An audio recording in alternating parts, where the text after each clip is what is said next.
supposed to start. Hello, everybody. I'm going to turn the volume up. My name is Steve Harkness. I'm the author of Sunshine Artist, available now on Amazon. I've written 4 novels. The first one is called Cigarettes for Breakfast. You can check out a preview of that on the channel somewhere. The second one is called Konjo, and that was published last year on Halloween. Sunshine Artist was published this year, a couple of months ago, and Brinka will be available on Halloween this year. Brinka is the follow-on to Konjo. I hope you like it. This book is about our dead heroes.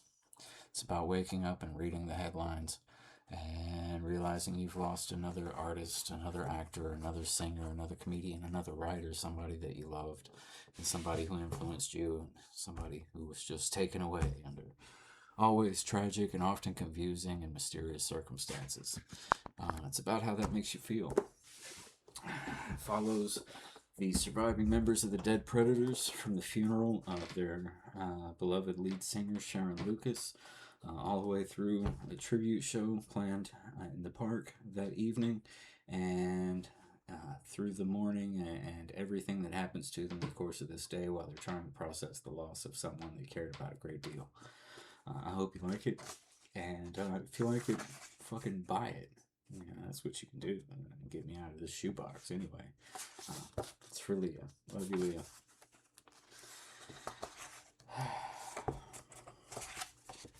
First chapter is called Lichen, Sclerosis. You can look it up yourself.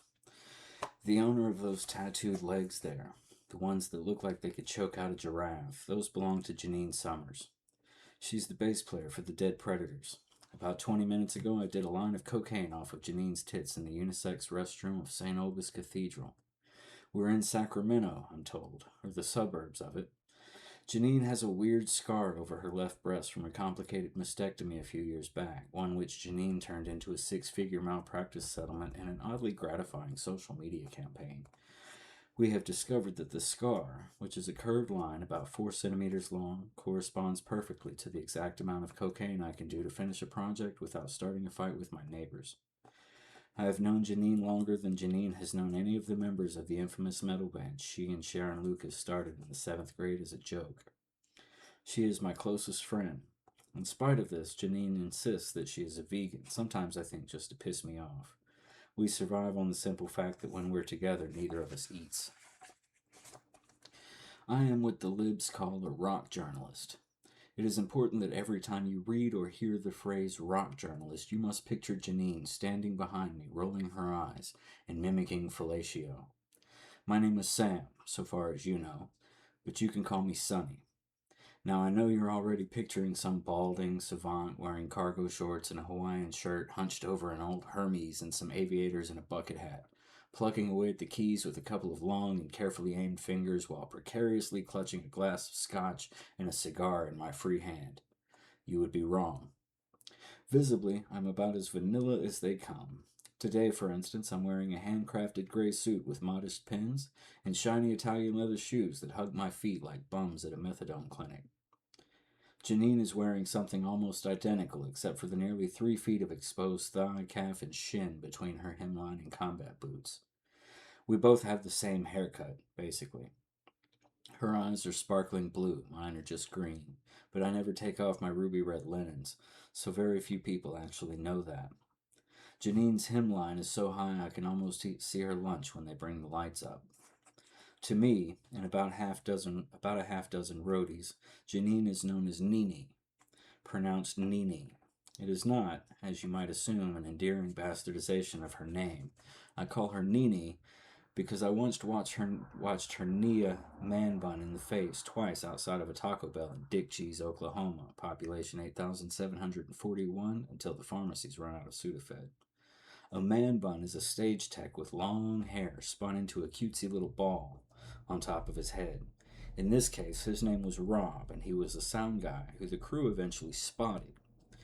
There are lots of variations on this theme, and it's called something different in different parts of the country, but my favorite example of spotting is this. Imagine you're a petulant asshole who can't follow simple fucking instructions, and you argue with everyone around you about stupid shit that doesn't matter. Well, it doesn't take long for your crewmates to get tired of your shit and decide to kick you off the tour. So the bus pulls into some dusty gas station in some old hick town where Jim Crow laws are still on the books, and someone hands you $10 and sends you inside for Arizona iced tea and a pack of Virginia Slims. And once you're inside, the bus just pulls the fuck off and leaves your dumbass there. Picture Rob with his man bun, dressed head to toe in stage blacks with 30mm plugs and in both earlobes, strolling out of a cum catch in Lynchfag, Mississippi, population 3,910, and they're getting a Walmart soon, holding some granny killers and a strawberry mango tall boy, only to discover the whole fucking band has deserted him, and the local tweaker townies have already cleaned out his luggage. Now fuck Rob. This isn't his story. It isn't my story either, or Janine's. Come back to me now. Janine and I are sitting in pews today. Of course, we're in the back. So are Jerry and Dave, and their wives.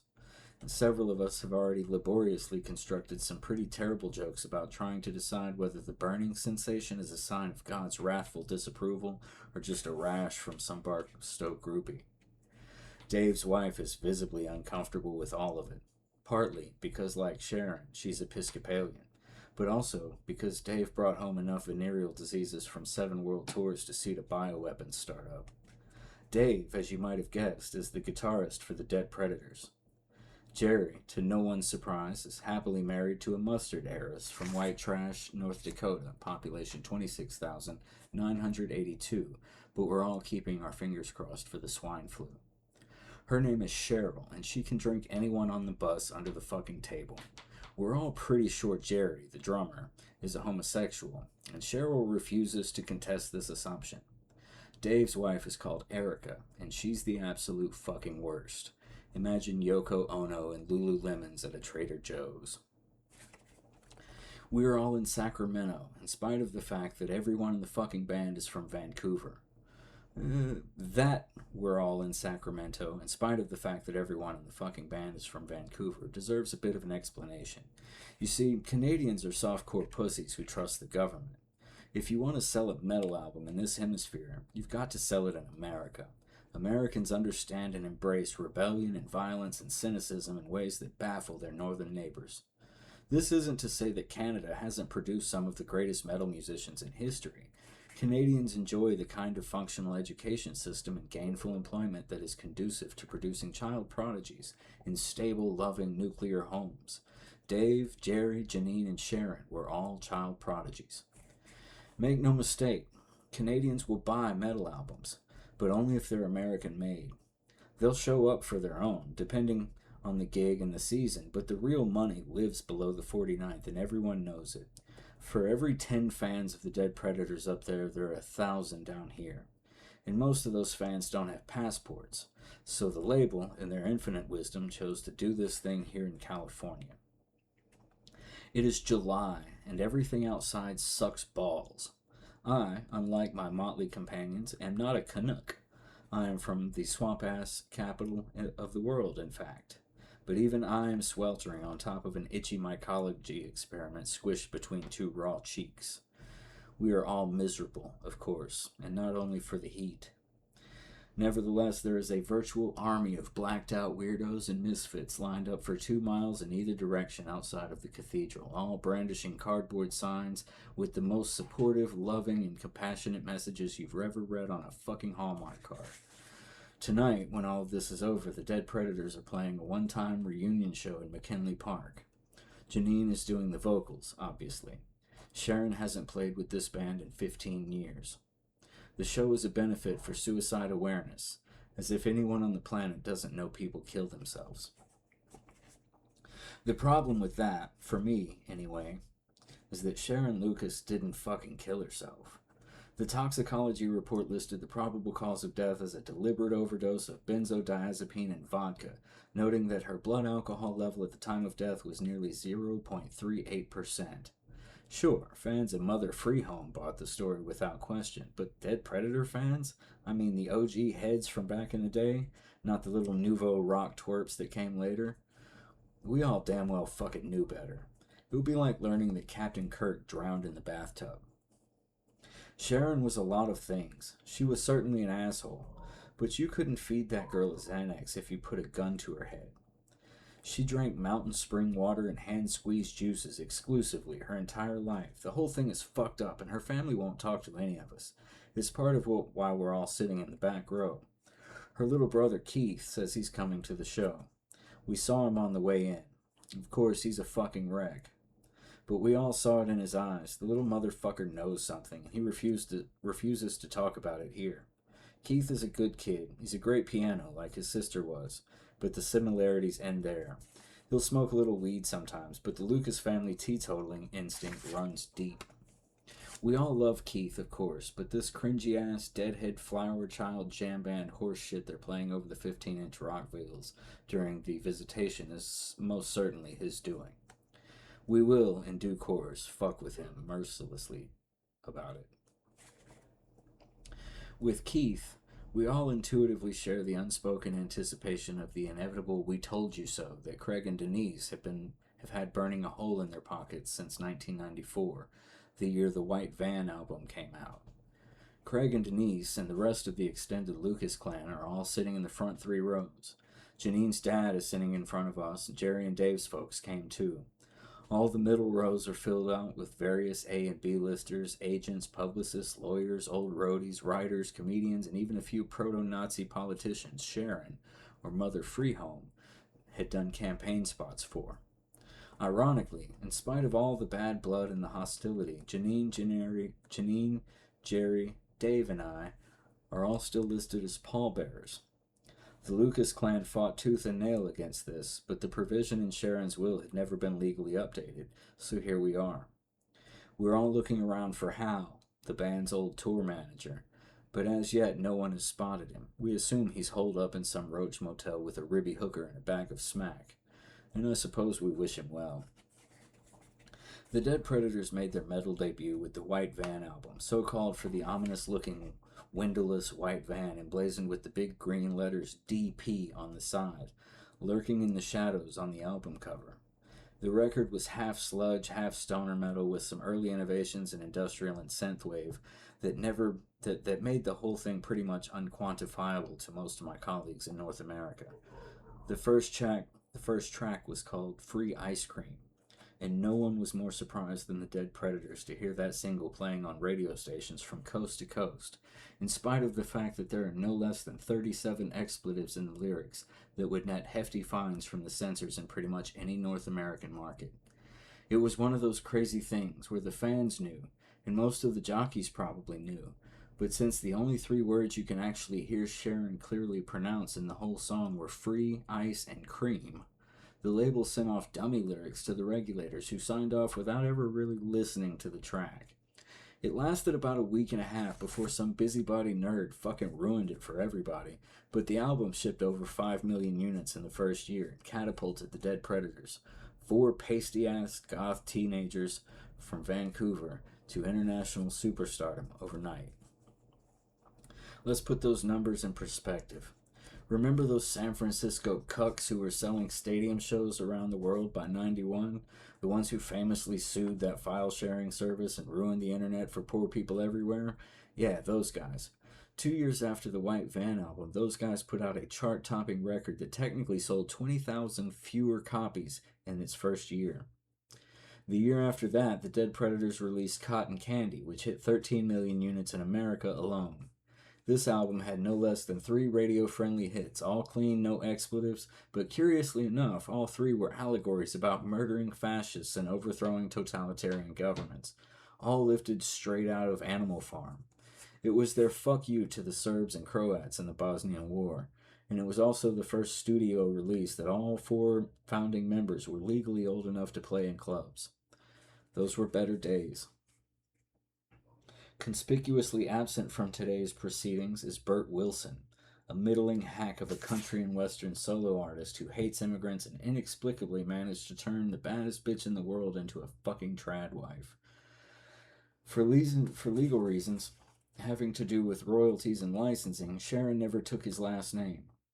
Bert Wilson is an unsufferable, pompous fucktard from Jizz Gullet, Massachusetts, population 42,003, garbage in, garbage out. We all play a drinking game on the bus called Kill Bert, where we literally plot his actual murder. Sharron went from playing deathcore in front of 10K crowds in countries you forgot existed to chortling bland gospel ditties over Wilson's banjo on morning shows. You just can't know how much we all collectively despise him. And oh boy, if you think the Lucas clan hates us, wait till you meet this pig fucker. The lines to say goodbye to a taxidermied punk metal deity in a tacky box are thinning out. And blessed be, Keith's fucking river shanties are being turned down for the stock welcome and the awkward eulogies. I write in my head, and as such I've been staring vacantly at Janine's legs for at least 10 minutes.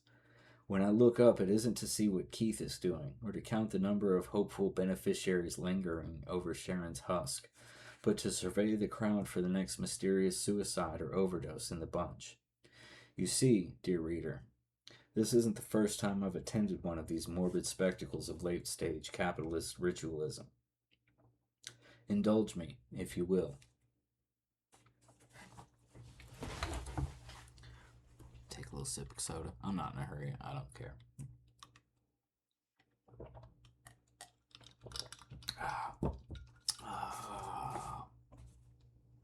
Yeah, fuck it. I don't care. What? Don't hire me, motherfuckers. What do you want?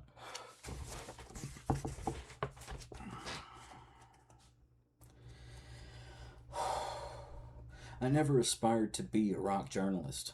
Picture Janine shoving her tongue out and gagging while double fisting an imaginary rolling pin. I was just a writer, and all I ever wanted to be was a writer. I read voraciously as a poor white trash child from the asshole of America, growing up in poverty and chaos.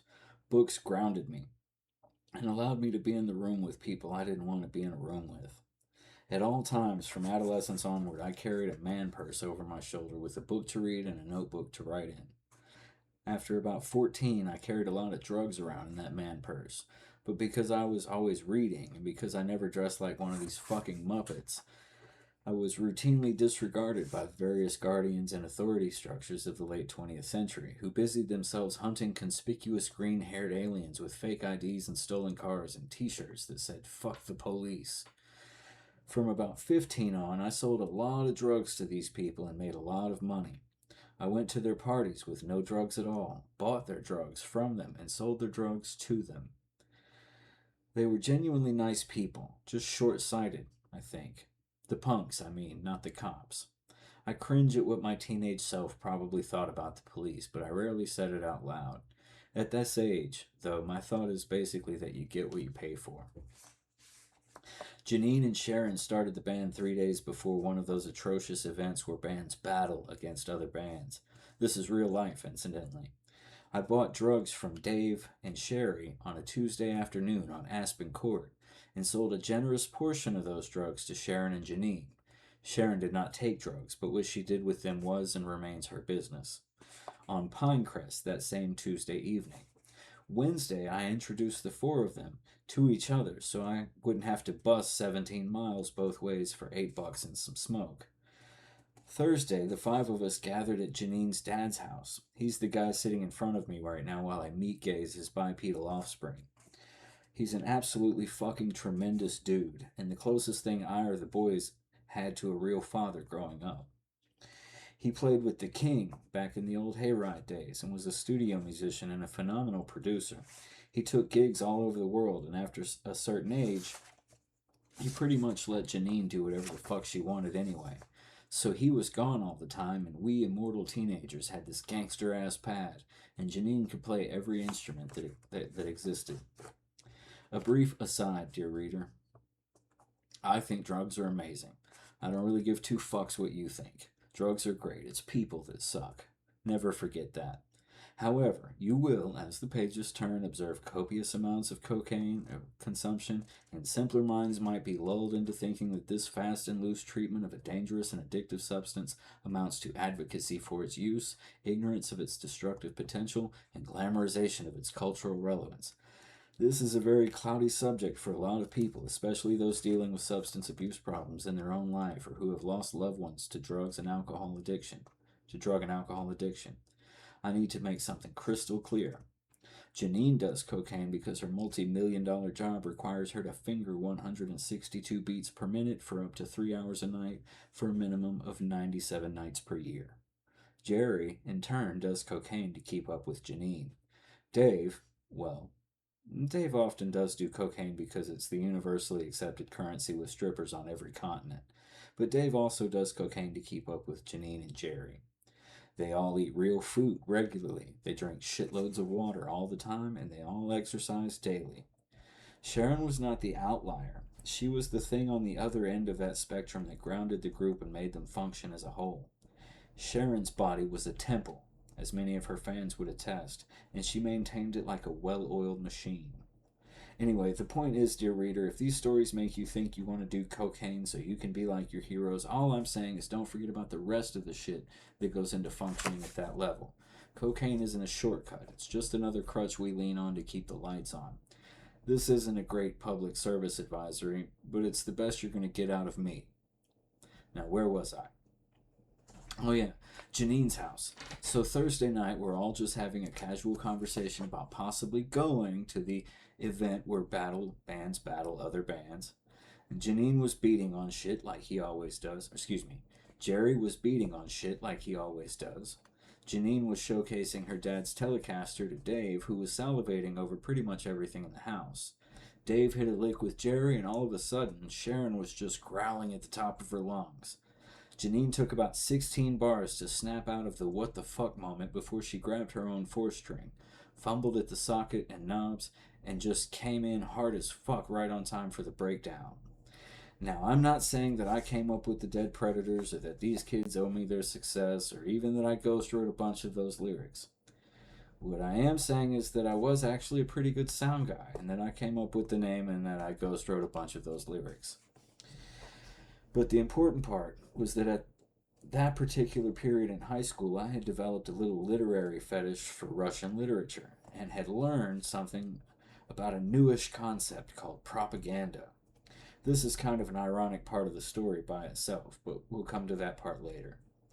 Anyway, I had this ingenious idea to write a fake 3-page bio on the band where I gave all of them stupid cliche metal names. No, I refuse. Do your own homework. And a 2-year history of playing in fake venues across the 49th. I managed to get that article into the local press before the Sunday printing. I told my neighbor, Gerald, I wouldn't tell anyone if he jerks off. I told my neighbor Gerald I wouldn't tell anyone he jerks off to pictures of my feet if he got me 14 inches of copy in the entertainment section.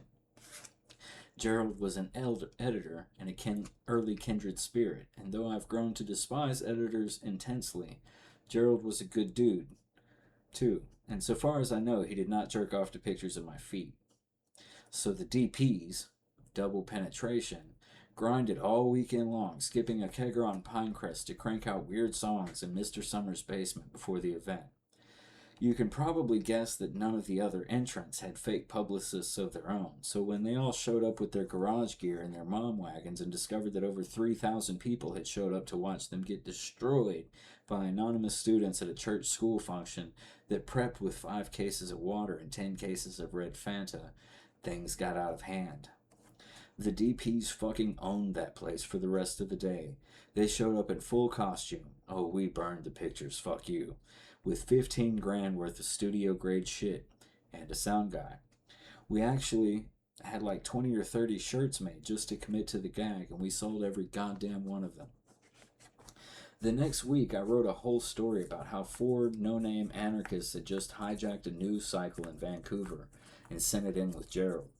Someone in Gerald's chain of command read the thing this time before sending it to the printer and demanded that Gerald either produce the author of that article or lose his job. This is the fun part that still makes me giggle to this day. This guy's name was Doug. Or something. So here's Doug sitting on his desk and trying to wrap his head around the 16-year-old kid telling him he's got an in with 15 different bands, just as good as the DPs, who are all about to put Vancouver on the map. In retrospect, Vancouver was already on all the maps, but I get carried away in the moment. Here's the thing that happens to me.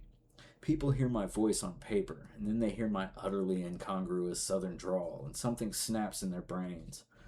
Doug gave me $120 for the article on the condition that I solve one problem. At no point was the local Vancouver rag ever going to print the words double and penetration next to each other in that order. In that moment, Jerry's uncle, who I think I learned the phrase from, popped into my mind. I remembered making a conscious association between two things I remembered about Jerry's uncle.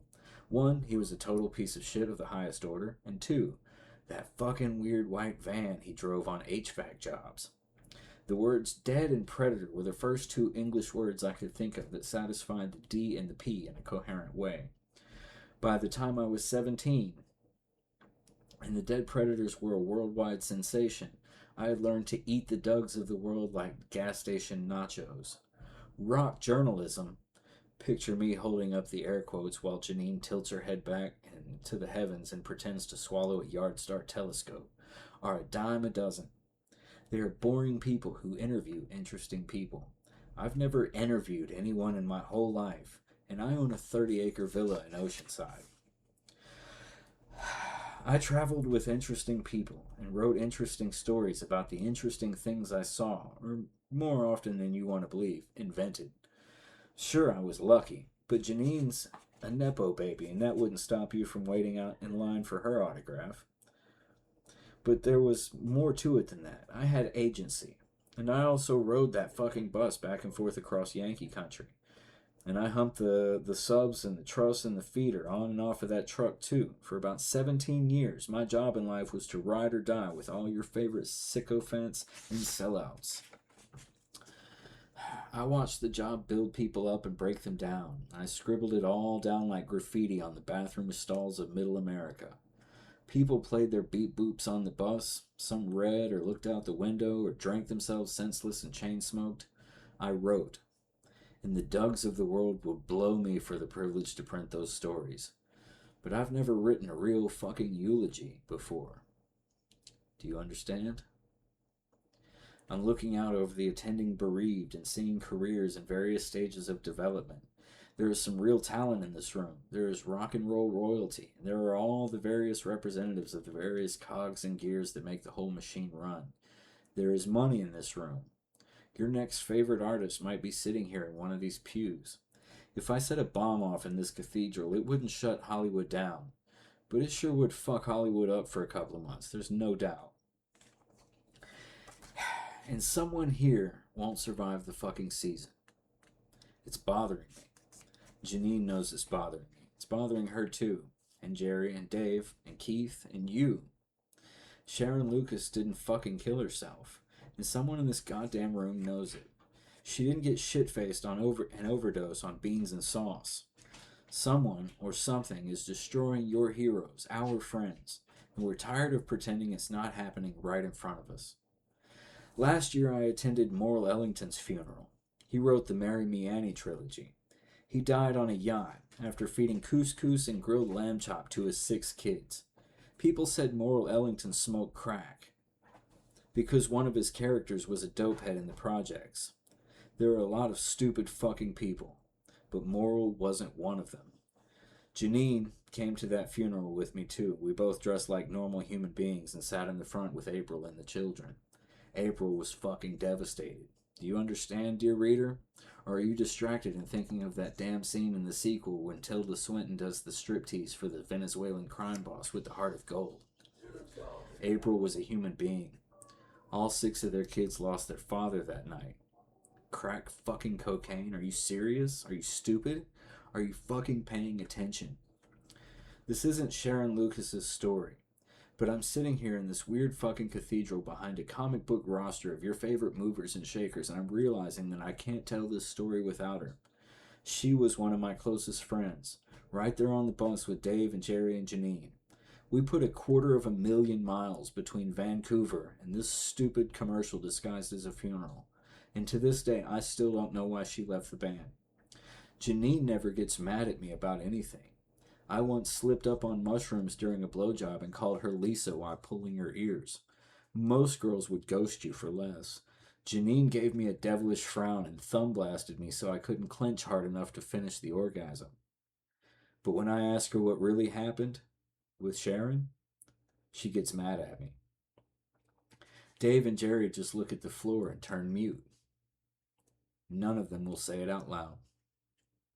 And I've laid awake at night inventing stories of my own. But she did leave.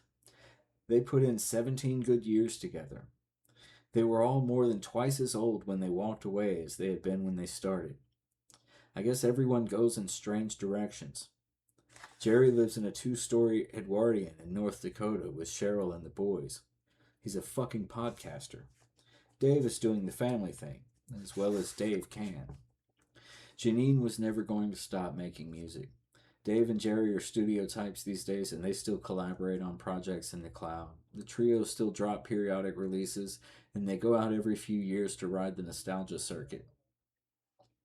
All of this exists in stark contrast to the domestic sensibilities of the mother free home crowd. It's not just the awful music. If it was, I could live with it. It's who she became. Sharron Lucas was a steel shrine for women and girls around the world. She spent $8 million of her own money on a Médecins Sans Frontières campaign to provide birth control in AIDS-ridden countries. She was a fierce advocate for the gay community. She led anti-war protests across Europe when the Western world dipped its toes into 21st century imperialism. She was the real fucking deal. She wrote her dissertation on how medical marijuana was a ploy to trick gullible potheads into a compromise that left the intolerable fascist police state edifice in place. And then one day, aliens abducted her and replaced her with a Stepford clone in a pastel blouse and pearls and a beehive. Not gonna lie though, she pulled it off. Who punctuated wholly pedestrian conversations with proverbs and jingoisms when she wasn't quietly smiling so her husband could speak. 15 fucking years I've been living in the Twilight Zone, waiting for this bitch to jump out from behind a fence post one day and yell, "Gotcha!" and then finally explain what the fuck all this was about. We knew it wasn't going to happen, but then she was alive, every single day, until she wasn't. And now she's pretty fucking gone. About as far as gone goes anyway, and she's not talking.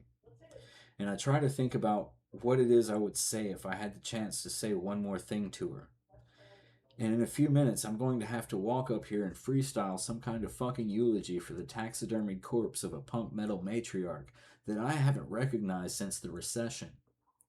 And the one thing I keep coming back to, the one little weird thing I can't let go of, wouldn't make a lick of fucking sense to any of these mouth-breathing morons. The one thing I would ask Sharron, if I could go back in time, if I could go back 1 year, give or take a holiday, to Morrill Ellington's funeral, which Sharron did not attend. That seemed to us like an unforgivable sin, even to the trio, who wouldn't talk about what really happened between the four of them and got weird when you brought it up. The trio that hadn't heard from her outside of a press release or an Instagram post in over a decade. Even they thought it was a dick move when she didn't show up, and they were shocked by it. But I wasn't. Because I felt the exact same feeling last year at Morrill Ellington's funeral. The question I would have asked her, if she'd had the fucking spine to show her face.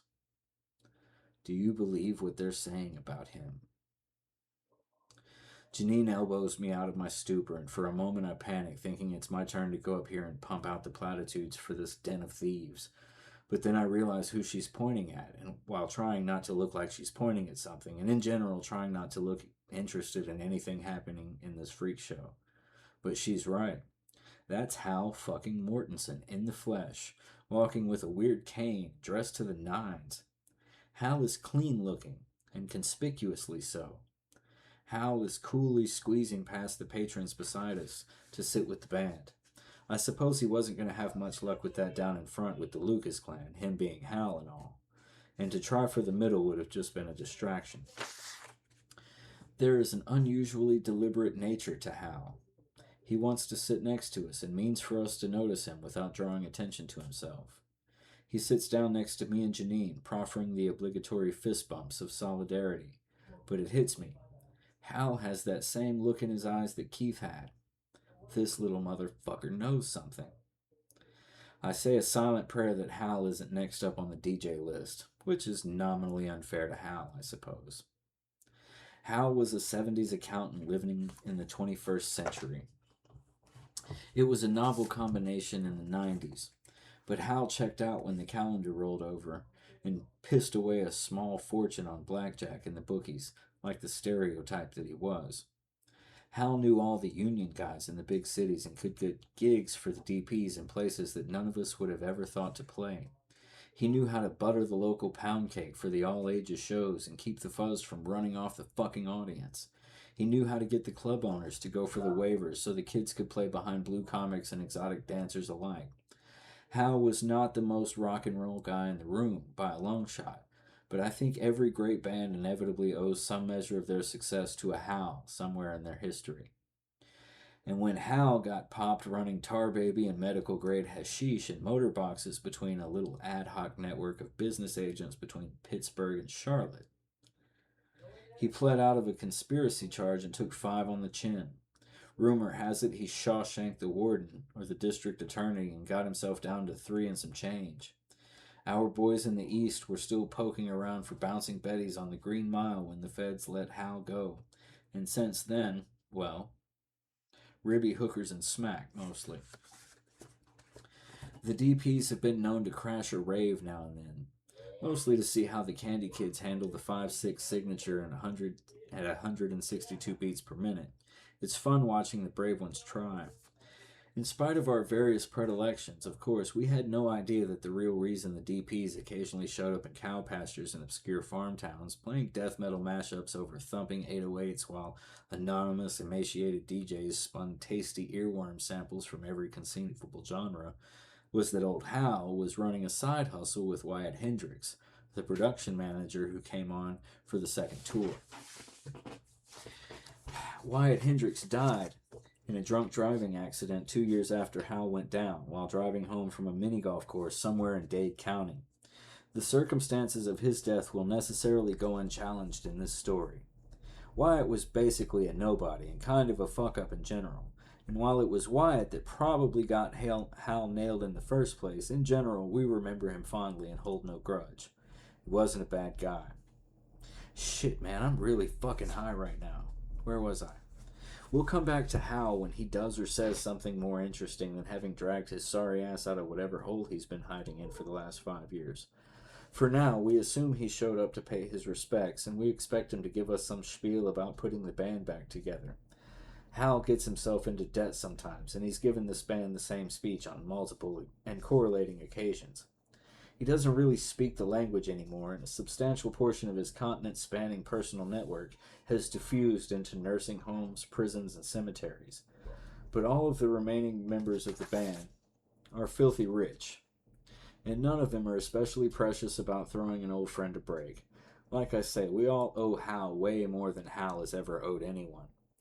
Add him to the short list of people who are still happy to see us. I'm sorry. I am not a religious person. I am incapable of prioritizing anyone's agenda for my own life over my own. And I have no interest in subordinating reality as a rational construct to anyone's fairy tale retreat into the warm, delusional lamplight of superstition and obedience. I am not overtly motivated by architectural pretense, nor am I easily persuaded by the sweeping rhetorical flushes and ontological circle jerking. When I want to talk to God, I eat a bag of mushrooms like a fucking grown-up. In point of fact, we have very little to say to one another. She loves to dance and show me her colors, and I love to routinely crush my ego beneath the staggering weight of my own inferiority. As such, the views expressed herein are my own and should not be construed to reflect or convey the opinions or beliefs of the surviving members of the Dead Predators, or of any of my other friends for that matter. In point of fact, my personal brand of post-ethical humanism finds little purchase among my peers, no matter how drunk I get them. Janine gets it, and in my defense, she rolls her eyes at almost everything. But when we park the GTO in the desert and I use the key to shovel snow and philosophize, I fucking hate this word, and I will die insisting that every conceivable instance of it in linguistic history is an error which can be directly attributed to the legitimizing force of erroneous previous usage. Philosophize is a genital wart on the scrotum of the English language. For 4 hours about life, the universe, and everything, Janine always betrays a shallow undercurrent of sympathy for my inherently broken nature. Janine is possibly agnostic and mourns my arrogance more than my atheism. Morrill Ellington was a deeply religious man, and while, to me anyway, this cathedral of lies and calumnies in which I and my friends are currently being held hostage seems gaudy and superficial, Morrill would have absolutely loved the place. The versus populum of the morning lit Berkeley Jesus in stained glass relief does look expensive, but then Morrill never toured with a legacy act in their prime and didn't spend 2 decades watching what kind of show you can put on with $40,000 of rented light and sound and labor. Little sip. Reading is hard, and if you're still watching, I'm really grateful to you. Eventually, I'll get through all of my stuff, and somewhere along the way, I'll write more. But if you're enjoying this, buy the book on Amazon. There's a link somewhere in the vast fucking cloud that is the internet.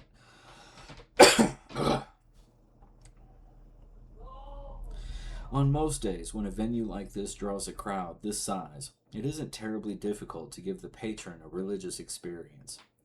When the band put Sharron on the cover of the 4th album in her best goth girl supermodel Jesus pose, represented as a vivid patchwork of broken glass, Morrill plainly understood the loaded aesthetic, and even appreciated the overarching creative intent, but he still had the courage to say out loud that he was hurt by it, without indicting the adoration of millions of secular fans who would have sooner worshipped Sharron Lucas than Jesus Christ. But Morrill was just one man. When the Dead Predators play a show, they harness over 1 million watts of electricity, employ an average of 40 experienced stagehands and a road crew complement of about half a dozen well-paid experts to direct that labor, pushing 4 18-wheelers towing 56-foot trailers filled from nose to nuts with custom set pieces and designer-quality wardrobe, all in the back of an international complex of sophisticated premium advertising campaigns. Sunshine Artist sold over 40 million copies in its first year and set records that can't be broken in the post-pandemic era of digital micro-consumption. Morrill Ellington wrote 1 trilogy and shipped over 150 million units before he died.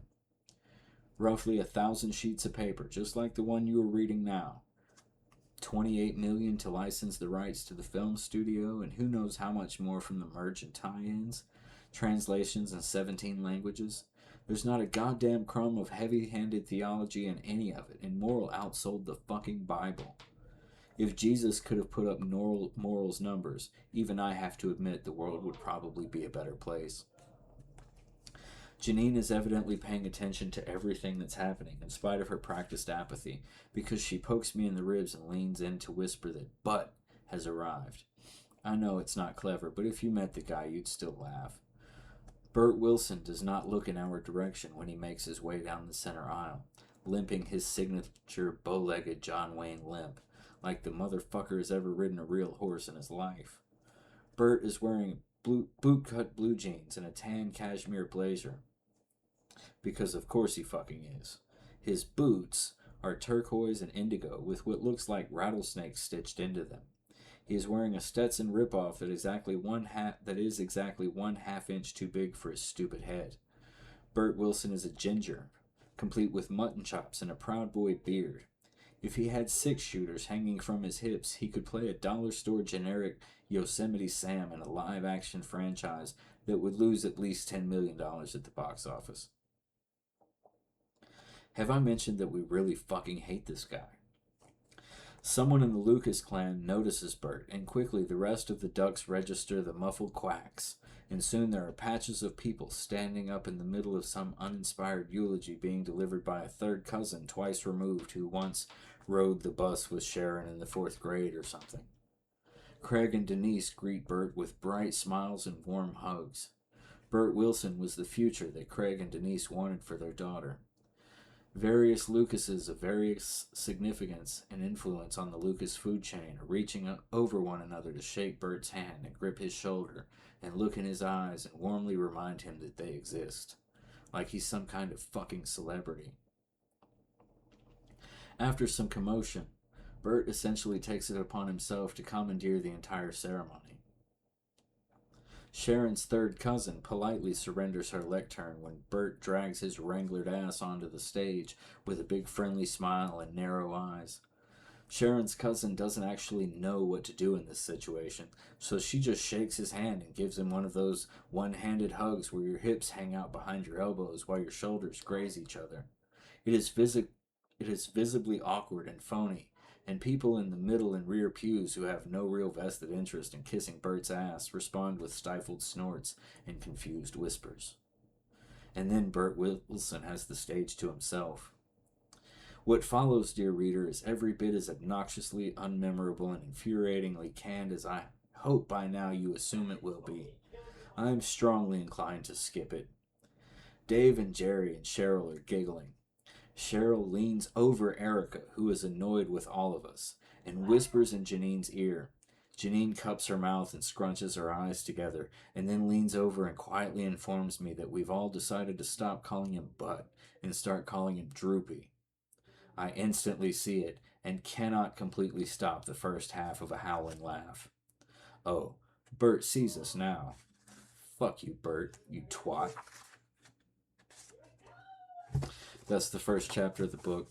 I might take a break and read another chapter because this book goes so fast. Like, I could read the whole thing in 8 hours. And I just really like it. I'm really proud of it. It's vulgar, it's crass, it's immature, but if you stick with it till the end, I guarantee you will absolutely love it. Thank you for watching.